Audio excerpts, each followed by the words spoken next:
Same old man. Game over. Johnny. You're gonna need a bigger boat. So serious. I am Iron Man. This is a tasty burger. Welcome to the In Session Film Podcast. Welcome to this podcast review for June 25th, 2023, and I'm JD Duran. And I'm Brendan Cassidy.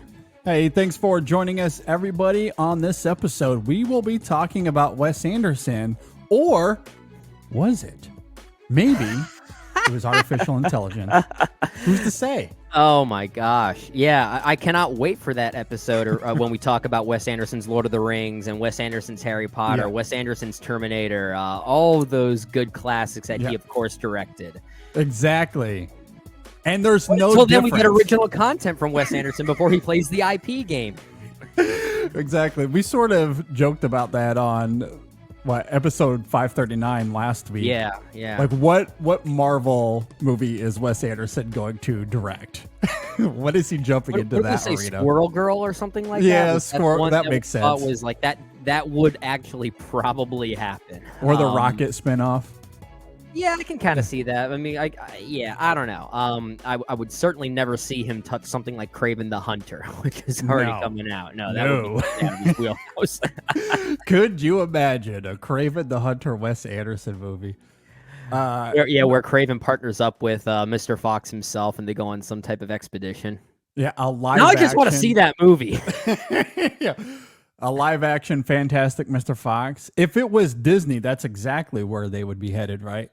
Oh my gosh, we're going. And if it gets people in the seats, of course they're going to make that happen. Yeah, we talked about this on episode 539.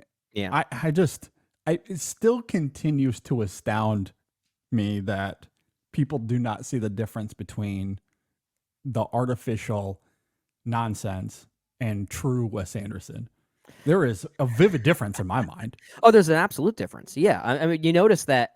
I mean, Wes Anderson loves his symmetry, right? When we talk about the visual language of his movies, he likes symmetry, but that doesn't mean every shot needs to be symmetrical. like you notice with he does play around with sense of place and positioning a lot more than I think those AI trailers are giving him credit for, because you notice in those AI trailers, everything looks like it's a mirror that's splitting the image literally in half. It's got this perfect sense of symmetry to it, and that's just way too consistent for even Wes Anderson. Yeah, absolutely. And look, I didn't go to film school. I know there's certainly a lot of nerdy camera things that we could talk about. That AI, at least at this point, they can't see into the nuance of that. Yeah. It's all very superficial. And I guess it's hard to blame people, because when they go to the movies, they simply want to be entertained. Maybe they want to be provoked a little bit. But it certainly says something about the cinematic language and the difference between, where an artist is coming from in that perspective and the audience who really doesn't know. Exactly. And so when they see the AI version of Wes Anderson, they can't distinguish that cinematic language at all. I think it's so appropriate that we're talking about this topic leading into our thoughts on Asteroid City. Because I feel like we'll get into this. I don't want to play our cards too early, but it almost seems like this movie came out too early, because my thought would have been, what Wes might be getting at here, it almost sounds like a response to those AI trailers. Oh my gosh. Yes, I have some thoughts on that as well. Yeah. I'm actually very excited to get into Asteroid City. Of course, this is written and directed by the real Wes Anderson. It Not the bot stars. version, not Should the we just? ChatGPT version? Yeah, exactly. Should we just go through the entire cast here? Do we It have time? stars. Do we have time to do that? I don't know. But let's just see how this goes, because this cast is so big, the movie had to open with closing credits just to get through them all. Yeah, exactly. And I'm not going to name all of them, but this film does feature Jason Schwartzman, Scarlett Johansson, Tom Hanks, Jeffrey Wright, Tilda Swinton, Edward Norton, Bryan Cranston, Adrian Brody, Liev Schreiber, Maya Hawke, Steve Carell, Willem Dafoe. Who am I missing here? Did you say Margot Robbie? No, I did not get into Margot Robbie. And, and Is it's there a interesting reason for because, that? well, okay, so if you walk into this film and you don't know that she's going to be in the movie, and her scene, I don't know if it classifies as a spoiler, but it is near the end of the movie, and she shows up Yeah. somewhat surprisingly. So it could have a spoiler-ish kind of feel to it, but Yeah. since we let the cat out of the bag, she's in this movie. I guess I we'll mean, be if you're vague. paying attention to the closing credits at the opening of the movie, you're going to see her name. Yes, You're going to see Jeff Goldblum's name as well, which is Yes. a glorified cameo. It's it is that is a legit cameo for sure. yeah. Margot Robbie at least has a genuine scene. Like there's She has a crucial scene to the movie. Yes, and so we'll certainly get into that. But yeah, and all of this, to your point, Brennan, is revealed in those opening / closing credits that we get at the at the beginning of the film. So Yeah. I guess it's certainly fair to reveal that they're in the movie in some way, shape, or form. Yeah. Following a writer on his world-famous fictional play about a grieving father who travels with his tech-obsessed family to a small rural asteroid city to compete in a junior stargazing event, only to have his worldview disrupted forever, is the synopsis of this film.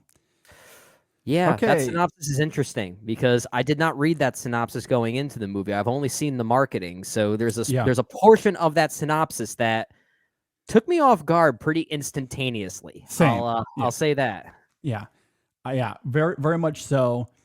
This coming off the heels of the French Dispatch is compelling to me for reasons I'll get into. But first, Sure. Brendan, Yeah. I'll toss it to you. What did you think about Asteroid City? Yeah, because both of these films, The French Dispatch and Asteroid City, are about storytelling in a certain way within their own certain mediums. We'll certainly talk about that. But yeah, given that plot synopsis, the point that I wanted to highlight there is really those first couple words. Following a writer on his world-famous fictional play about a grieving father who travels and then so on and so forth. The trailers and the marketing are only showcasing the component of a grieving father who travels with his tech-obsessed family to Asteroid City. So what we're seeing is really this story, from the marketing at least, of the colorful aspects of this movie, when in actuality, this is a very meta movie. It's not really a play within a play. It's a play within the creation / production of a play. And that's not a spoiler. That's what opens the movie. That sets the foundation. It's the literal framing device for the movie.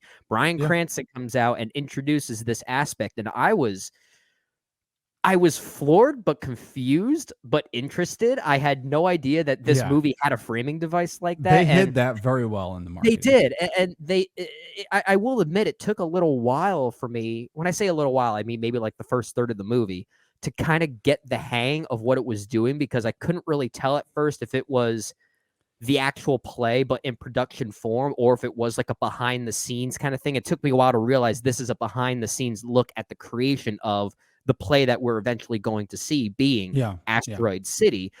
But weirdly, this framing device lends itself to a very different kind of Wes Anderson film that I think the marketing is also not suggesting. I tweeted that this is not a Wes Anderson movie. This is a sad Wes Anderson movie. And that is an endorsement, by the way. I really like this movie. I don't really know why yet. This is why I'm excited for this conversation. There's a lot that we can certainly decipher. It's a very existential Wes Anderson film. It's a much more melancholic Wes Anderson film. There's actually a lot less like if you're looking for that trademark Wes Anderson comedy, you're going to get it here, but in arguably smaller doses. There's a lot there's a lot of quietness here in between character actions and dialogue. There's actually a lot less literal talking in this movie if you think about it. Which I admit it took a little while to sort of get the hang of it, but when the story and its emotional core start to reveal itself, I was on board.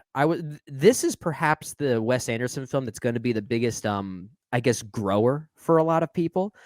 And I say that with a lot of love. Like, I like that he's sort of challenging himself. And it, like I said earlier, as we introduced this whole review, it seems as though he's making a movie that's kind of a direct response to not just those AI trailers, but similarly to what we talked about in episode 539 about the way people perceive the quote unquote repetition of Wes Anderson and his visual language. The movie is kind of a deconstruction of his own visual language. And I found that really interesting. So we'll talk more about it, but yeah, I think at the very least right now, this is maybe like middle tier Wes Anderson for me. Like maybe like of his 11 movies, I'd probably put this around 5 or 6, which is great to start off with, but this one could escalate. Like this one could get higher for me because there's a lot of hidden details here that I found really interesting. Yeah, I don't know where this ranks for me within Wes Anderson. I haven't really quite done that exercise. Might be too early to but say. Maybe I shouldn't have even bothered doing that exercise yet. I will say this though. This is unequivocally one of my favorite films of 2023 so far. Okay, nice. I loved this movie. And it's funny. It's easy to look at this film on its face and talk about how quote unquote Wes Anderson it is. And yes, the saturated color palette, its pastels, the composition of the film, The use of miniatures, all that in here. It's even the framing of it, as surprising as it is, I do think is also very Wes. The camera movement, the editing, it all invokes the DNA of Wes. However, between this and The French Dispatch, we are in a distinctly more experimental era of Wes Anderson, and I am utterly here for it. Give me this all day. The spiritual, existential examination of this film, coupled with its craft and technical prowess, makes it astoundingly sublime. In fact, I'd go as far as to say we haven't seen this kind of sorrow and melancholy since the Royal Tenenbaums in 2001. I was gonna say, this definitely harkens back to the sadness of a movie like Tenenbaums. I certainly agree. Absolutely. And I've always found Wes's movies to be thematically rich and his artful approach to be engrossing. Yeah. But there's something about the merriment of those two things here, especially when combined with the film's somber tone, that I find so gracefully elegant. Now, that's not to say that this is anything better than anything Wes has done before. No. I honestly don't know at this point, as I mentioned earlier, but I do think Wes is evolving right before our eyes, and he's beginning to experiment and transform his usual aesthetics for something else beyond just craft for dollhouse sake. And as if that's not enough, there's an interesting irony here in the sense that Wes has always been defined by eccentricity, an attribute that's so recognizable that it's weirdly become maybe not mainstream, but people know his name and what he brings to cinema. And yet, for all of his idiosyncratic sensibilities, this is somehow even more bizarre than usual. And that makes this film all the more captivating to me. Like, I love how weird this movie gets. It's like tone it back just a little bit, Wes, and all of a sudden it becomes weirder. It's like that's a concept that should not work. It should go the other direction. And I think it just mostly works in that way because in the overall trajectory of Wes Anderson's filmography, you expect some sense of escalation or consistency. So the fact that he sort of reins some of those tones back a little bit, like I said, it's a more melancholic film. It's a little quieter. There's less dialogue to kind of push the quirkiness forward. It seems weird and strange in the context of this still being a Wes Anderson movie because it feels like he's trying to do something new. Well, and that's exactly it. I think what's so fascinating about some of the visual gags that we get in this film that are, shall we say, out of this world, there's a comedic touch to them given the context and how they come about. However, and as you just noted, because of the melancholy of this film, what those visual gags mean thematically, I think is really incredible. And it adds to the sorrow of this film in some ways, or at least the thematic undercurrent that Wes is messing around with here. So they have a lot of purpose. I would say most of what Wes does has incredible intentionality to it, if not Oh yeah, everything it's not that he random. does. It's not the only time I'd say his humor was maybe a little bit random was in something like Fantastic Mr. Fox, but that was kind of meant to Yeah. be because it was meant to evoke a childlike imagination. Okay, so there is purpose to it. It's just a different kind of purpose. Yeah. But here, every moment of of visual humor, it eventually gets deconstructed in some type of way.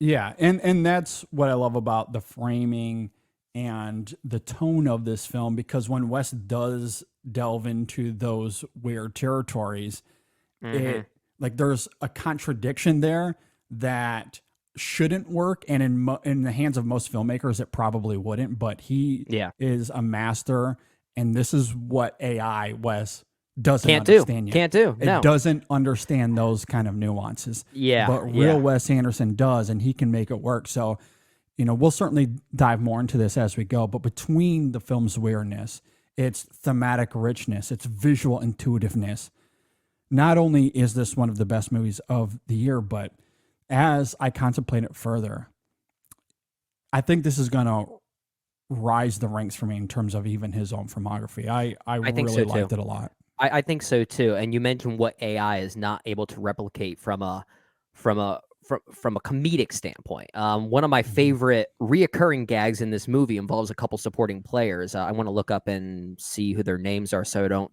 mess this up. But one of the child prodigies, the character of Clifford, played by Aristal Yes. Meehan, and his father, played by Liev Schreiber. There's this reoccurring joke where he goes, "Do you dare me to do this?" And it inserts some type of dare, like, "Do you dare me to eat this hot red pepper?" Or "Do you dare me to climb this cactus?" And it's funny, but the way that some of those moments crystallize, like a frame or two later, like he eats that pepper, and all of a sudden, like 2 frames later, you'll notice, like, and this is like literally 2 minutes later, he'll be running to the water fountain trying to drink water that, oh, he did eat the pepper. It's like, but that's something AI Yeah. can't do. It doesn't have that long-term memory yet to be able to replicate a long-term joke like that. Yeah. But Yeah. that's another example of one that actually has purpose. It has meaning. It's about a character, a young character, trying to use something extreme like that to evoke their own meaning into something, their own way of standing out. And that is a sense of consistency between all these characters, which is why I think this is a great companion piece to The French Dispatch, as you're alluding to there. I think they both deal with art in their own respective way. The French Dispatch being mostly about a reverence for what journalism used to be before the era of online journalism and clickbaity kind of things, And Asteroid City is sort of hearkening back to the art of cinematic and narrative art, right? And that's not all it is. There's a reason for that. There's more going on here with regards to grief that I'm sure you also want to talk about. But even The French Dispatch had a moment, or not even just a moment, it was about that thing as well, because the whole movie was surrounded by this looming ghost of Bill Murray, who was the head of this magazine.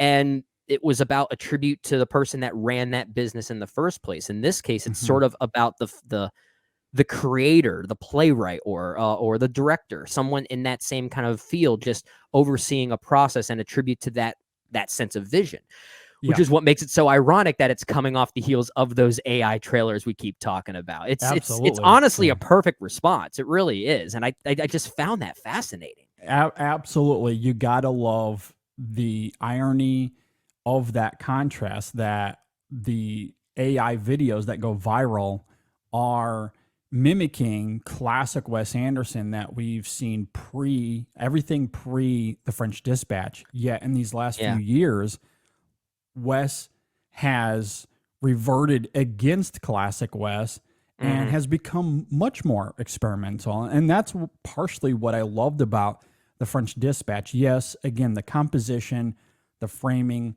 the color saturation, it is there in that film. But in terms of the structure of it and how Wes is, tapping into the medium of cinema and, in the case of that film, journalism, print, and the art that can come out of that.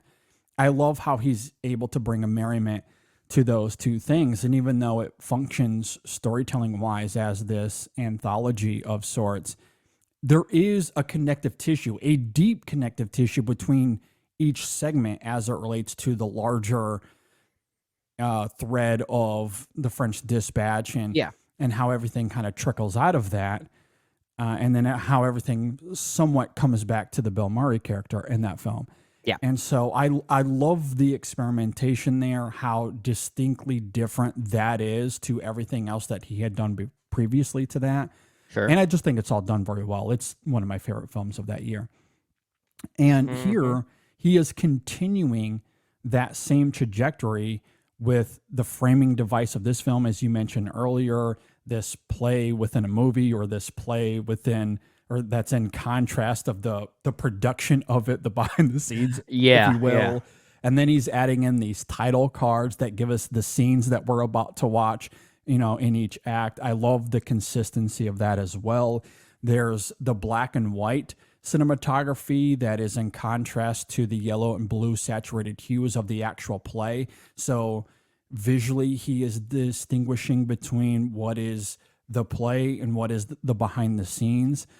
And I just love how Anderson is toying with the cinematic language here between the film and the stage, and how the play within a movie informs what's really going on here as it relates to writing and intention and interpretation, because those things can become muddled. And in this context, I think Anderson is trying to use both mediums to say something about art and how it helps us see the world, especially when we don't always understand what's happening around us. And that is a big thing for these characters in this film, both internally, emotionally, but also externally. Again, the weirdness of this film. And you can sense those parallels between the characters in the film of Asteroid City and the actor counterparts they're also playing in the production and creation of Asteroid City. And there is a literal parallel between them.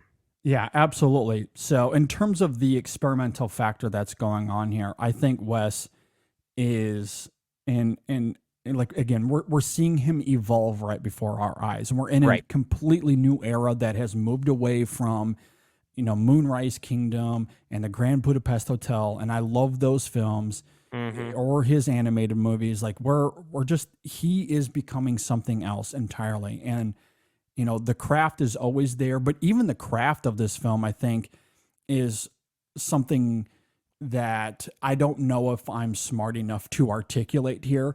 I'll certainly do my best to, convey how it worked for me. But, the way that he moves the camera here, like, I guess the best way to say it is that the way that Wes has always defined himself as, not that he's the cinematographer of his films, but the way the camera moves in his films, coupled with the editing. Yeah. All of that is here, but heightened to a completely different degree. I think of something like that opening shot where we first get to Asteroid City and the camera moves from left to right. So we get this simple pan. And of course, the framing of it is impeccable. It stops exactly when it needs to. Then we spin to the right where we get a completely different shot. Then we spin around to the backside. So now we've done a complete 180.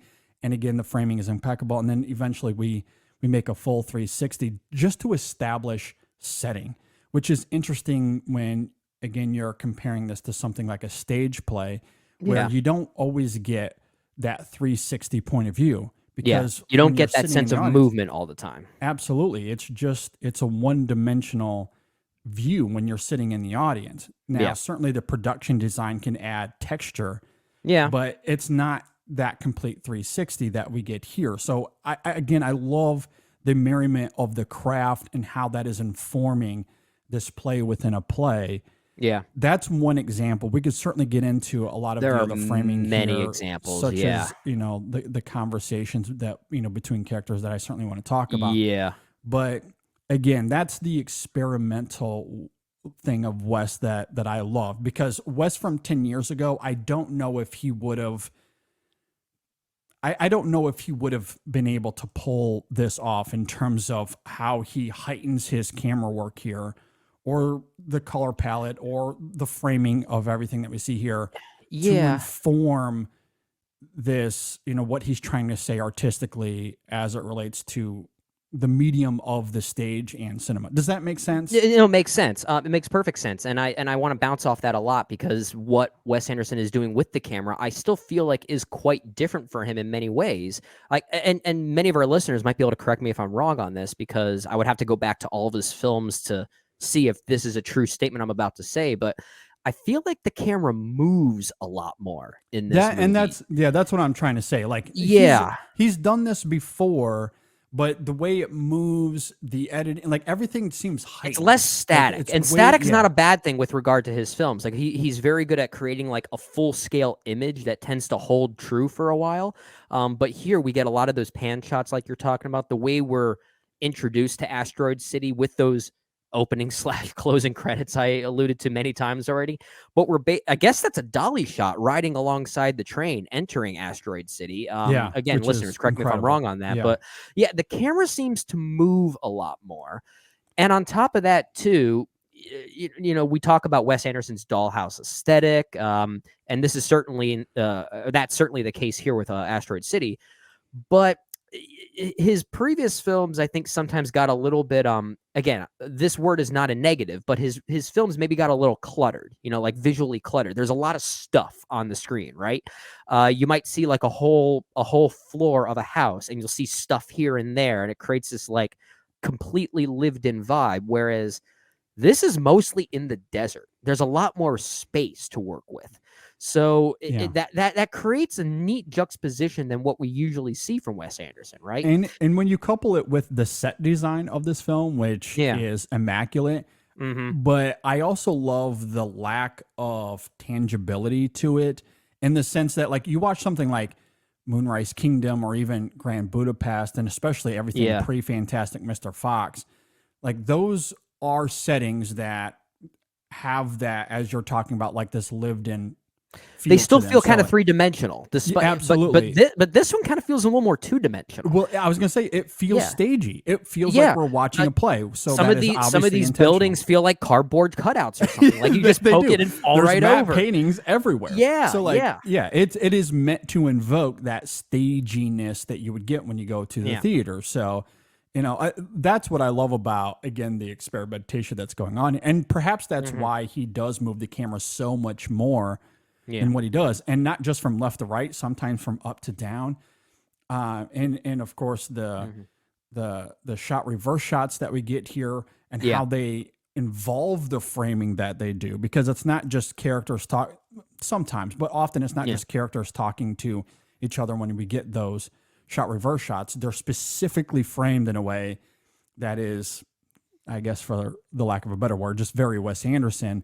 But all of it comes back to what this film is trying to be about as it relates to grief and sorrow, which we'll get into, but even more specifically, this play within a production and how art is driving that emotion. Well, I think about the one consistently occurring conversation that occurs in the movie between Jason Schwartzman and Scarlett Johansson, between their two cabins or hotels they oversee each other, her bathroom and his photography studio or his bedroom, whatever the heck it is.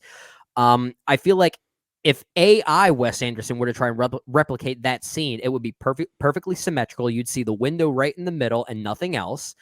But here it's kind of crooked. It's kind of crooked. So like the window is a little, it's actually like kind of disorienting. You're kind of like looking at it like this. Like I feel like I'm looking at it in the wrong way because like 1/3 of the image is the edge of that cabin. You could see the desert and distance out. It's like it's actually like in many ways kind of a poorly shot thing, but that's kind of what I love about it. Like it's so off center that it's actually kind of annoying. I love that because it feels like a direct commentary on what fake art can't do. And that's what I think in many ways what he's trying to get at here is that there might be a sense of fact that we can derive from those AI trailers we keep talking about, but it's still missing truth. And what art tends to capture is a sense of truth. And I think that's what he's trying to get at here overall.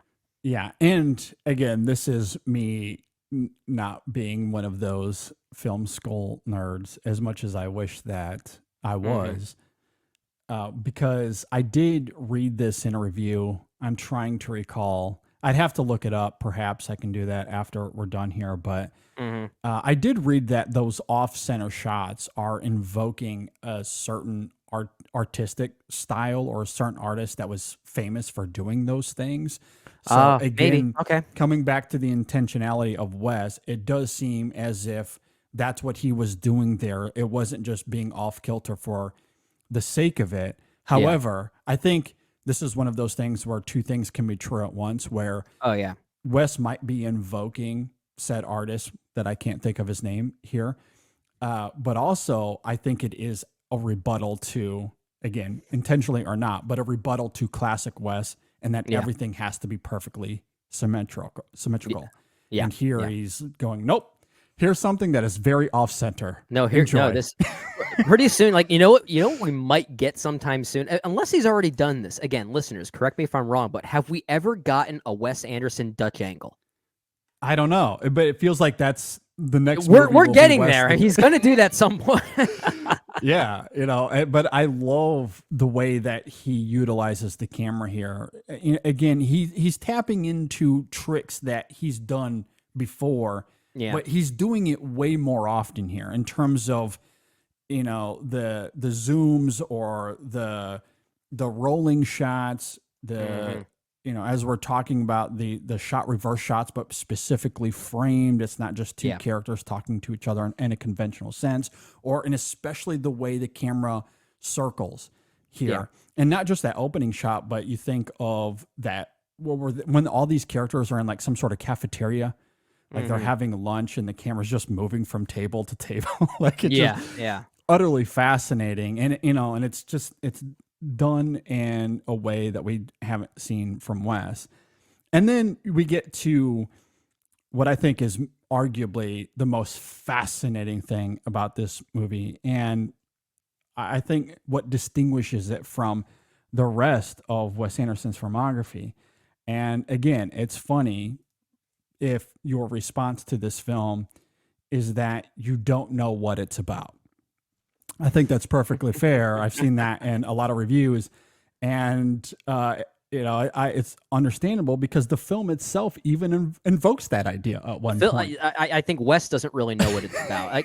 I think Wes even has his own questions. Like, okay, why did I choose to make a sci-fi element to this movie? Why is this take place in an asteroid-related backdrop? There are a lot of whys that are still here, but I think the answer is really why not? It's well, and again, I think what's interesting is that it is certainly left up. Like this I feel like is left up to more interpretation than a lot of his other movies. Sure. However, and I say that to say, even if it is ambiguous, I don't think that it is thematically thin. There's plenty to ruminate on here as it relates to longing and connection, grief and closure, and even our place in the universe. And like all of Wes's movies, there's as much levity in all of that as there is poignancy. But there is one huge distinction here. When you think of Wes Anderson, the first thing that comes to mind are probably his dazzling visuals. Yeah. And how unique it is. Or you think of his writing, of which he's been nominated at least 3 times for Oscars for writing specifically, maybe more, but I think 3. And while his writing in Asteroid City is exquisite, I'd argue that more than any other Wes Anderson film, it's more performance driven. This film is more performance driven. The ideas he's examining here are alluring, but it's the performances that make them ravishing, especially because often they're reliant on visual cues and internalized reflections to make them as potent as they are. It's Augie telling his kids about their mom. I was just going to say, that one, sorry to cut you off, but that one moment with Jason Schwartzman as Augie telling his family and his kids about their mom, that's the moment I knew this is a different Wes Anderson movie, tonally speaking. Absolutely. It's a great scene. It's a great performance from Schwartzman in that moment. Yeah, I agree. Or as you noted, his somber exchanges with Midge in the window, or Clifford, going back to that character, revealing why he's incessantly asking people to dare him. Yeah. Or June and how she reacts to her class, or even to Montana as well. Yeah. There's Woodrow and how he reverberates primarily through subtlety. There's also a moment Augie has with Conrad Earp, the Edward Norton character, that's oddly very touching, especially with how it crystallizes. And There's a then moment in later a on- tent, a moment in a tent with Tilda Swinton's character, where she Yes. reveals some childhood, I don't want to say abandonment issues, but just childhood dreams that she never got to fulfill that she wanted to instill in some younger mind. And it's like there's a lostness in all these characters. Absolutely. That moment she has with Woodrow where she reverberates like some pride, like she's proud of him, but also it's that childlike wonder and as you noted, like there's something missing that she is kind of pushing onto him. And going back to Augie though, he has that moment with Conrad Earp, but later on he has this exchange with the Sherbert character played by Adrian Brody, which to me is one of the most striking moments of the film. Yeah. And then of course, as we somewhat alluded to at the beginning of all this, Augie's moment with the actress, that's all she's labeled as here, played by Margot Robbie. I love that she does not have a name. Which is so tender and heartfelt.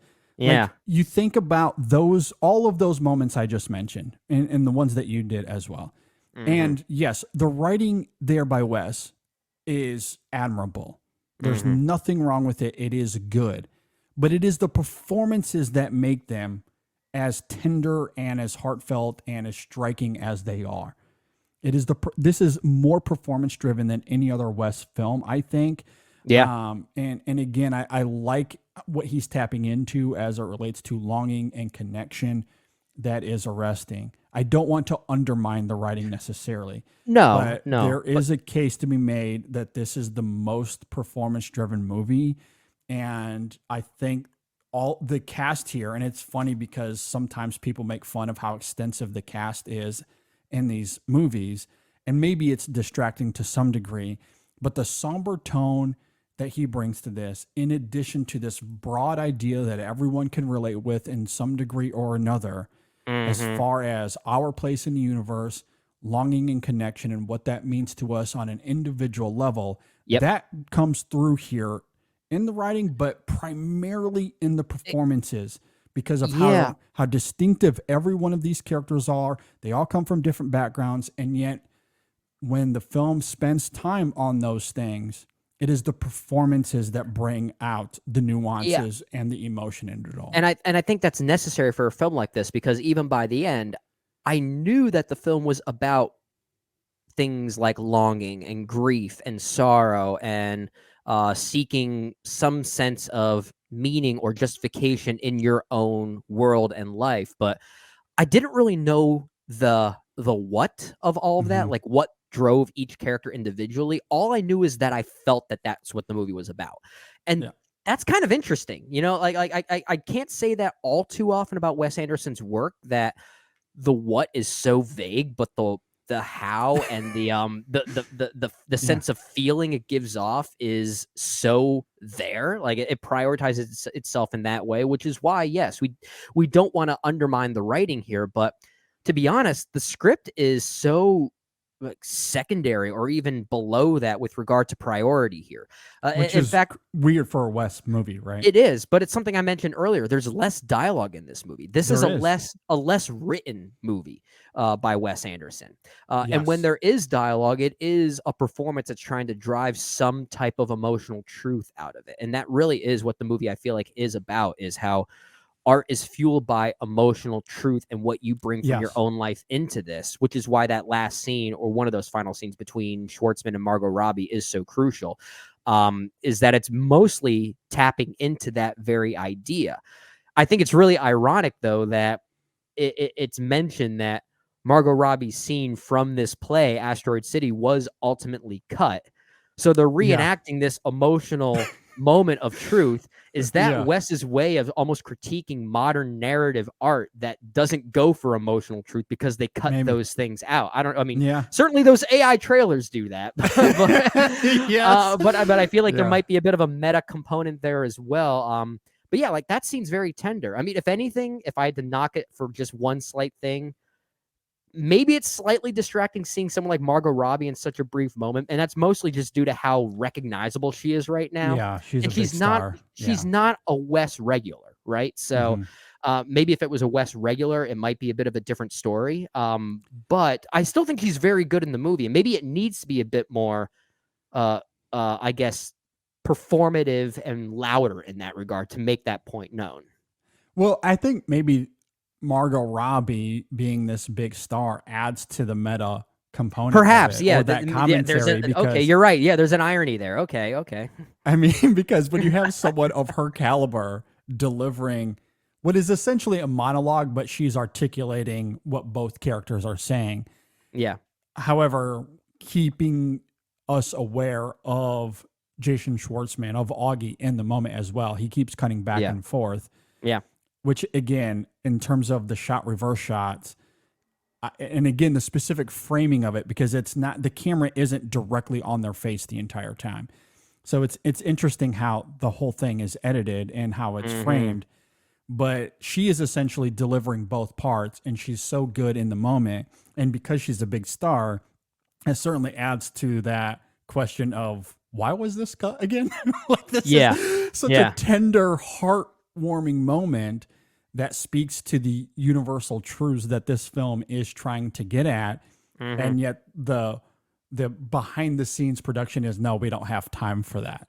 And yeah, this film is certainly getting into the whole, in terms of, in this case, a play, but even cinematically, like, why are we removing these heartfelt truths? Yeah. But I do love that at the heart of this film, Wes leaves so much of that in, and the stuff that would be quote unquote cut. And I think what would be even more hilarious is if Wes was told by a producer that scene has to be cut out of the movie, and then he left it in that way. I don't know if that's true, but I want that to be true. I wouldn't be surprised if it then went over that producer's head, thinking like, "Oh, good, you cut it. Thanks for doing that. Oh, this new scene, okay. I mean, that's fine. We got Margot Robbie there. It's all good." It's like, wow, if Like, that is true, oh my God, this might have just become the greatest movie ever made. Oh my gosh, it is certainly masterful in that regard. And I think what's also interesting, another irony, because you're talking about, and I completely agree that this is one of the least amount of writing Wes has had to do for a movie. Yeah. But this is a stage play, essentially, right? Yeah. And this is theater. And when you go to the theater, you don't expect that there's not going to be less writing. And that's not to say that stage plays can't be performance driven. But Right. there's certainly a lot of dialogue and a lot of banter when you go to the theater. And this isn't one of those stage plays. Now, I don't know how this would function in a theater, especially if you're all the way in the back and up at the top where, you have to let the actors act internally. I don't know if you can see that necessarily. So I don't know how it would function in an actual theater. But that's what I love about the experimenting going on here, because when cinematically speaking, these characters have their moments, and Wes is not afraid to just let the camera linger and to let these performances carry the weight of what's happening. And again, that's not new to Wes, but it's on a different stratosphere in this film. Absolutely. Like this is way more performance driven than most of his other films. Even with and the I more love it. even with the more inconsequential characters here, such as Steve Carell as this hotel manager, this cabin manager or something like that. It's a character without an arc, really, right? But the way this character communicates, the way he constantly says, like, "Yes, sir, I understand," then he gives an explanation. Did you get some sense of loneliness from this guy? Yeah. I did too. Point. Yeah. I think that's the okay. And that's not in the wanted to make sure I writing. was. Yeah, I wanted to make sure that I wasn't crazy, but Yeah. I did sense something like that, even in a character that's as inconsequential to the narrative as he was. Absolutely. I sensed that, and I found that to be purposeful. Maybe that was a happy accident. I don't know. But we learn nothing about him in the writing, other than that he's the manager of this hotel. Yeah. That's it. That's all that we know. Yep. And there's a couple of comedic gags with him when he's talking about these machines out back that sells even something like real estate, which is hilarious. That's kind of neat. Yeah. So Real estate vending machine. That's it's so good. And so there's some good comedy that comes out of that, as dry and subtle as it is. But Steve Carell is good enough as a comedian that he can certainly make that work. But Sure. we don't really know much about him as a character. Nope. Other than that sense of loneliness we get in his performance, because this is anything but a loud Steve Carell performance. It's very subtle, it's internalized, and I do like that. I think you could even say, this is maybe a little bit of a stretch, and I'm willing to admit that. But I look at something like the Jeffrey Wright character, he was like some sort of like military personnel. The general, what's his name? General Gibson, I think he plays. Yeah. And his character is used much more comedically than anything else here. But he has a monologue to that kind of, I mean, jokingly kind of mirrors some of the same truthful troubles that these other characters are going through, just in a different tonal way. And also he's in charge of this scenario, but it also feels like he has no support around him, from this fictional president that we don't see, or just from anything that relates to governmental or military systems. And this is such a small part of the movie, but I'm using it as an example to say that I think you can argue that there is a sense of loneliness in this character because he's in charge of all this, and he's given no answers from the people there, or from these fictional leaders that he says he has to talk to, but he never gets any answers from. Yeah. So, like, he's always running around like a chicken with his head cut off, kind of thing. I do think those scenes are very funny and rightfully done. I just got to say one more thing with regard to these actors and performances. I would say this is not a spoiler, because the opening/closing credits reveal that Jeff Goldblum is in this movie in a glorified cameo. He plays the alien. That's who he's credited as, okay? And at one point we do see him, but we also see the alien first. And when we see that alien, maybe it's because I saw the name Jeff Goldblum in those credits, but when we see this, this like animated two-dimensional thing that pops up, I'm looking there, I think, why does that look like Jeff Goldblum? Why does that remind me of him? And maybe it's because I knew, but like I just something about it, just like the way the eyes move, just looks so Goldblum-like. I don't know how that was able to be captured in that way, which is. Yeah, JD. The more we talk about this, I like this movie a lot more now. This is probably Wes Anderson. Right? Yeah, and the first time that the alien is introduced, I love how unexpected it somewhat is, because I went into this film not knowing too much about it, right? Yeah. So when Wes gets into like those weird territories, I was a little taken aback, but utterly fascinated by what's going on. Yeah. And it's also funny too, because I went to see this with a couple of friends, and one of them, I've had talks with her in the past about stop motion, because for whatever reason she's not a fan of stop motion animation. Interesting. We've had fights about that. Okay. God love her. At any rate, I told her this is a live action. This is not Fantastic Mr. Fox or I Love Dogs. Don't worry. And then that moment comes, and the only thing I could think of, well, I lied, because there's at least a little. There's a little bit. Did she say anything about that? We joked about it afterwards. Yeah. Oh, okay. But on the whole, she actually really liked the film. Which was interesting. Nice okay, well, that's a win. That's a win for sure. Definitely a win. But that is to say, like, I do love how Wes just is, how he brings everything that he knows as a filmmaker into this movie, and is playing with it in these fascinating ways. And I do love the comedy of what the alien brings here, but the sense of longing in these characters, and because when you're feeling grief and loss and longing and connection, the thing that will amplify those things all the more is when you experience something like that, and you're immediately thinking of your place in the universe. Sure. And maybe how small you feel, and then you're feeling grief and loss on top of that. It just compounds on itself, which is why I think the narrative turns here are not random. I think that No, is, I agree. really compelling stuff. And then you throw on the performances on top of all of that, which is really great. Sometimes very funny, such as, like there's certainly some comedic flavor the first time the alien comes, but the second time around, and then how it just turns into chaos is Yeah.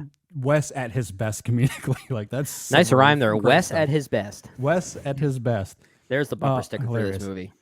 Or even like if we want to go back to the performances and how they convey a sense of loneliness, a sense of longing. Like I think that's what I love about Edward Norton and Adrian Brody's characters here, Sure. as they are certainly involved. Like their scenes are about the production of Asteroid City, of this play. And yet what they bring to this movie more than anything isn't necessarily, some of it is art and how we are inspired and what drives us to make good art. That's a Yeah. part of it. Yeah. But you do sense that these characters are longing for something, which is what Absolutely. makes, that moment between Edward Norton and Jason Schwartzman early on really fascinating, with how that crystallizes with a moment of togetherness, I'll say vaguely, Yeah, for sure.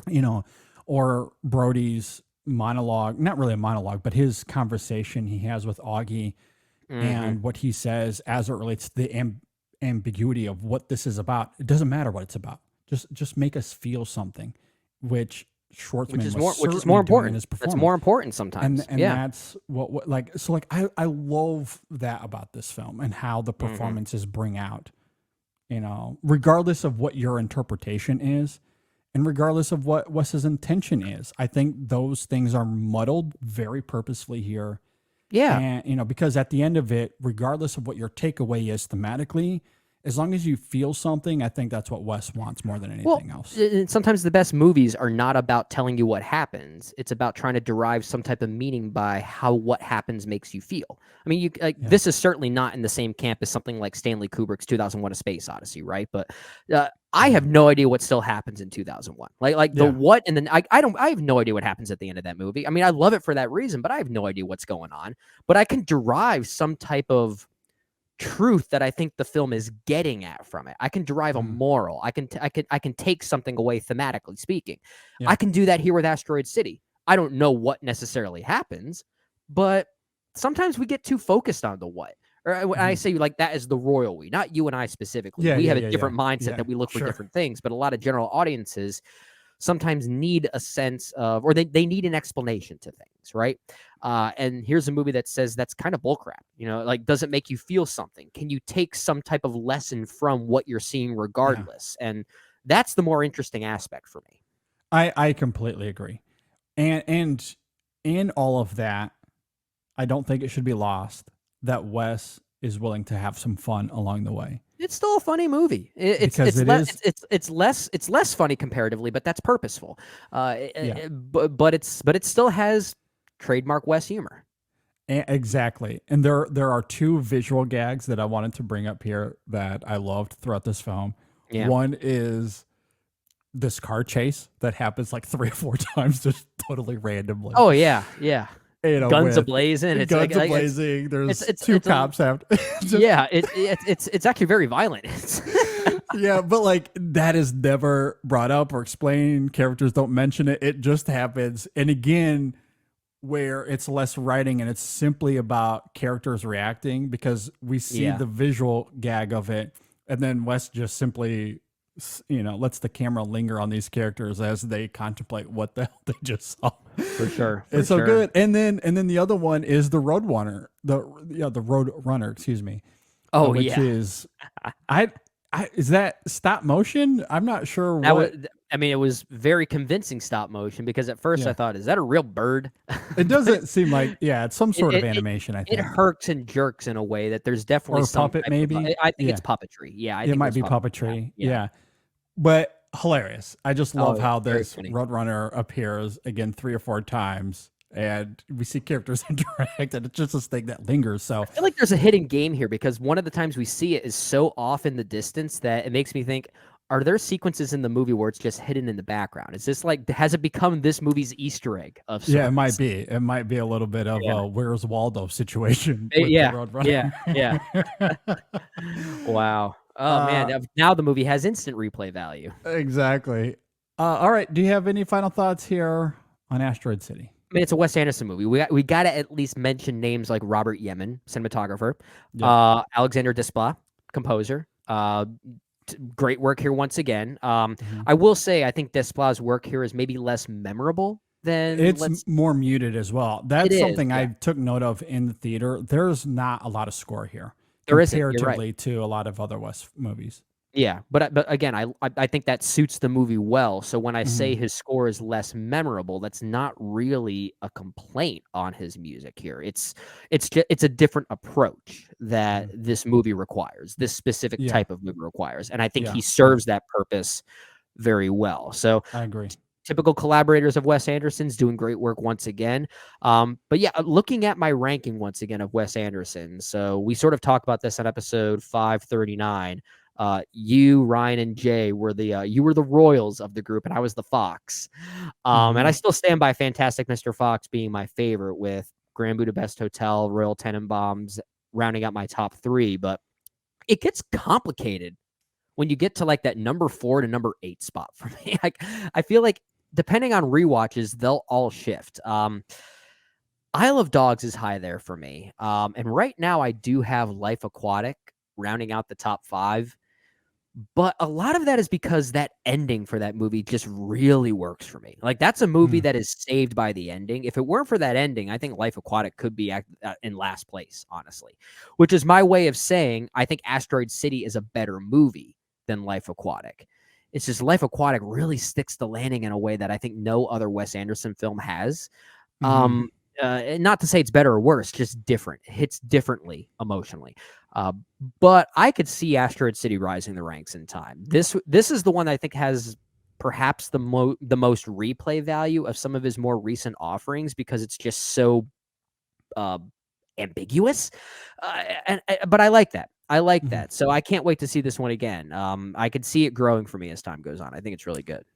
Yeah, I loved it. I haven't done that exercise, as I noted in my opening thoughts. However, I doubt it's going to top Royal Tenenbaums for you, though. No, it won't top Royal. I can say this convincingly at this moment without having done that exercise. I do like it better than anything in that bottom tier. Anything in that 6 through 10, if we're just looking at the other 10 movies right now, it's higher than those for me.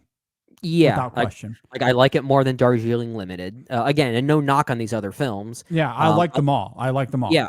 I think varying degrees. It's certainly better than Bottle Rocket for me. I do like it more than French Dispatch, even if it does work as a good companion piece. I think it's more consistent than that film was. But maybe purposefully. I mean, there was a sense of inconsistency with the French Dispatch that felt necessary.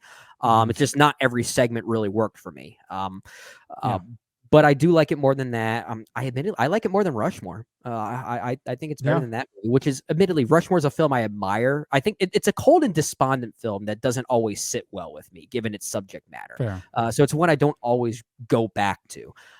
So I certainly like the ambition of this one a little bit more. Yeah, I really love this film as well. And looking at, again, off the cuff here, I might have this at, I probably would put it somewhere at 4 or 5. Gotcha. Initially, maybe. Because it's Royal, Fantastic, Grand Budapest. Those 3, I think, are. How about that? We have the same top 3. Get out of my brain, man. Come on. And where we will differ is I love Moonrise Kingdom. That's at my number 4 pretty comfortably. But okay. In time, this might jump that spot and be at that number 4, because currently I have Moonrise at 4 and French Dispatch at 5. This will likely land in that 4 or 5 spot, at least right now. But the more I sit on this, the more I watch it and think about it, it certainly could jump the ranks all the more. But where do you have Isle of Dogs right now? 7. Okay, so it almost sounds like the way you feel about Moonrise Kingdom comparatively to me is kind of how I am with Isle of Dogs, because I think I like that Yeah. one quite a bit more than you actually. I do love Isle of Dogs. Okay. It's some of the issues I like. I have a few issues with that film, but it doesn't. Like I'll say this: when it comes to Isle of Dogs, I do really like it a lot. I think it just for me, it's the films above it Fair. and how they resonate than it is anything against Isle of Dogs, if that Fair. makes sense. No, it makes sense. I think that's a fair statement. So Yeah. yeah. But yeah, looking at his filmography, these 11 films, these 11 feature films, rather, it's interesting. Yeah, because I told you many times before, man, it was not the biggest Wes Anderson film, becoming a in session film critic back in the day. What, 2014? I don't like Wes, not my style. Yeah. Now I don't think there's a film of his I hate. I know it is quite Even Moonrise Kingdom. fascinating. Moonrise Kingdom and Bottle Rocket are the two that I'm kind of like wavering thumbs up, kind of middle of the road for me. But even those, I like. There are aspects I really appreciate about those movies. Yeah, I mean, I have Darjeeling Limited last, but they're still like overall, I still like that film. Like I'd still I do give that too. a 3.5 on Letterboxd. Like I really like it. Bottle Rocket for a debut film, I think is quite good. You It's know, fun. Life Aquatic, I really like. I agree with you, especially with how it sticks to landing. It's one of his most like hilarious films to me. Like I love Yeah. the humor of Life Aquatic. So Yeah. you know, when it comes to that 6 through 10, like I love Rushmore, love Isle of Dogs. It's just more so how those top 5, now 6, so like I just find those on a different level. Yeah, I agree. And there's some of the best movies of the years in which they come out. And in the case of Royal, I think it's just simply one of the best movies ever made. Yeah, So that'll be fun to talk about it further when we get to our 2001 retros. But we're still going to do that, right? We have to keep doing We'll those. do Yeah. we'll do that for sure. For sure. Yeah, It might so be that- pushed a little later than what we typically do in the calendar year, but Yeah, I still have a lot I'm- of homework to do. yeah, because I still have a bunch of homework to do. But I definitely want to do that.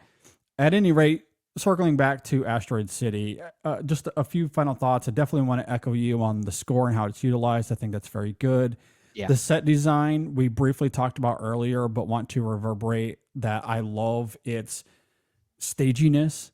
Like I love its, you know, like matte paintings. I love its cardboard cutouts. I love its, Yeah. you know, how the puppetry, if we're looking at the Roadrunner or the stop motion of the alien, like I love the set design and how it's utilized here.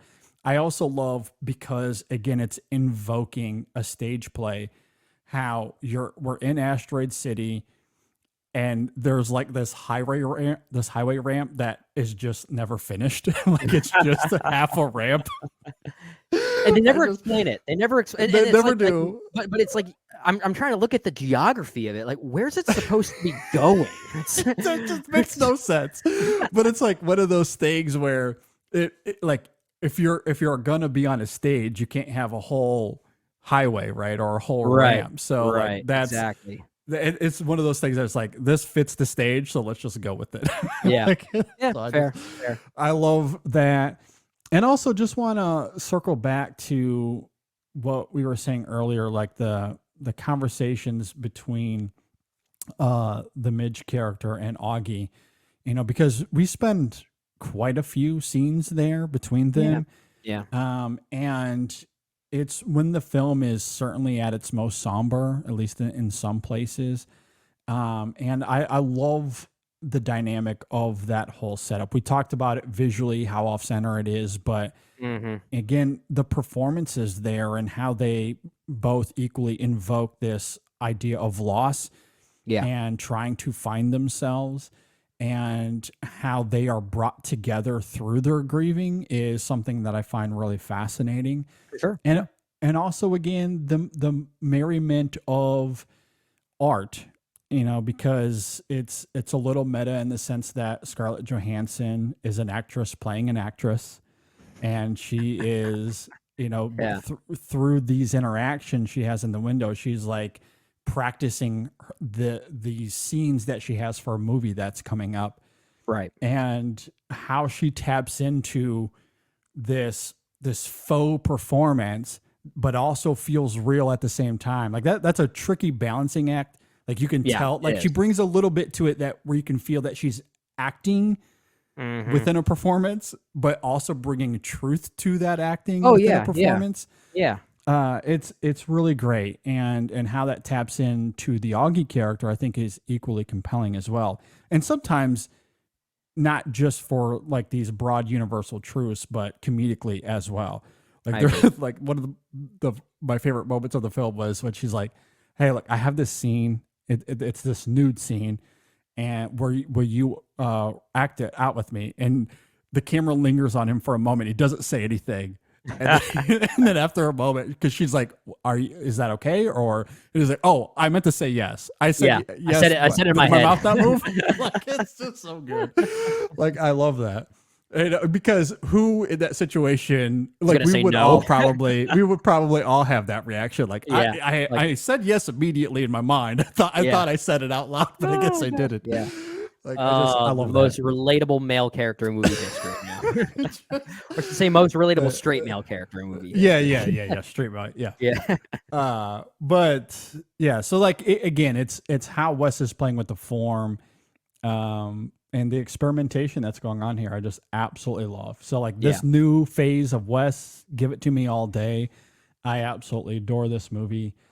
With that, we will have a full written review. Actually, I believe we do. We have a full written review of this up at InSessionFilm.com.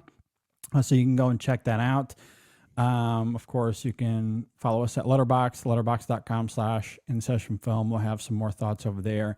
And you can let us know if you agree or disagree with anything that we had to say here regarding Asteroid City.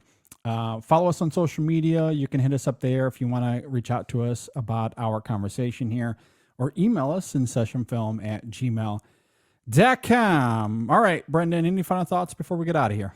The In Session Film Band is happening, JD. It's happening. 3 Royals and a Fox. It's happening. I like it.